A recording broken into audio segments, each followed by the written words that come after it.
राहुल और उसके दोस्त गांव के पास के जंगल में रात बिताने गए। लोग कहते थे कि उस जंगल में एक डायन रहती है जो वहां आने वालों पर श्राप लगाती है। हंसते हुए दोस्तों ने इन कहानियों को मजाक में लिया। रात के सन्नाटे में अचानक हवा तेज हो गई और पेड़ों के बीच से एक अजीब सी आवाज आने लगी। तभी एक बूढ़ी औरत बिखरे बाल और लाल आंखों के साथ उनके सामने प्रकट हुई। उसकी आवाज ठंडी और कर्कश थी। तुमने मेरी जमीन पर कदम रखा है, अब तुम मेरे श्राप से नहीं बच पाओगे। राहुल ने भागने की कोशिश की, लेकिन उसके पैर जमीन से चिपक गए। डायन ने अपनी हंसी के साथ राहुल और उसके दोस्त गांव के पास के जंगल में रात बिताने गए। लोग कहते थे कि उस जंगल में एक डायन रहती है जो वहां आने वालों पर श्राप लगाती है। हंसते हुए दोस्तों ने इन कहानियों को मजाक में लिया। रात के सन्नाटे में अचानक हवा तेज हो गई और पेड़ों के बीच से एक अजीब सी आवाज आने लगी। तभी एक बूढ़ी औरत बिखरे बाल और लाल आंखों के साथ उनके सामने प्रकट हुई। उसकी आवाज ठंडी और कर्कश थी। तुमने मेरी जमीन पर कदम रखा है, अब तुम मेरे श्राप से नहीं बच पाओगे। राहुल ने भागने की कोशिश की, लेकिन उसके पैर जमीन से चिपक गए। डायन ने अपनी हंसी के साथ राहुल और उसके दोस्त गांव के पास के जंगल में रात बिताने गए। लोग कहते थे कि उस जंगल में एक डायन रहती है जो वहां आने वालों पर श्राप लगाती है।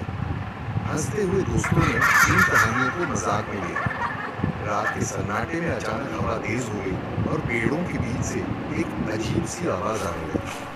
तभी एक बूढ़ी औरत बिखरे बाल और लाल आंखों के साथ उनके सामने प्रकट हुई। उसकी आवाज ठंडी और कर्कश थी।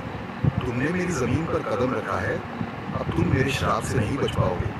राहुल ने भागने की कोशिश की, लेकिन उसके पैर जमीन से चिपक गए। डायन ने अपनी हंसी के साथ राहुल और उसके दोस्त गांव के पास के जंगल में रात बिताने गए। लोग कहते थे कि उस जंगल में एक डायन रहती है जो वहां आने वालों पर श्राप लगाती है। हंसते हुए दोस्तों ने इन कहानियों को मजाक में लिया। रात के सन्नाटे में अचानक हवा तेज हो गई और पेड़ों के बीच से एक अजीब सी आवाज आने लगी। तभी एक बूढ़ी औरत बिखरे बाल और लाल आंखों के साथ उनके सामने प्रकट हुई। उसकी आवाज ठंडी और कर्कश थी।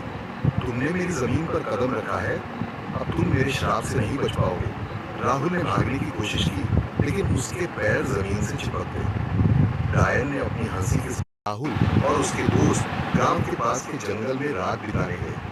लोग कहते थे कि उस जंगल में एक डायन रहती है जो वहां आने वालों पर श्राप लगाती है। हंसते हुए दोस्तों ने इन कहानियों को मजाक में लिया। रात के सन्नाटे में अचानक हवा तेज हो गई और पेड़ों के बीच से एक अजीब सी आवाज आने लगी। तभी एक बूढ़ी औरत बिखरे बाल और लाल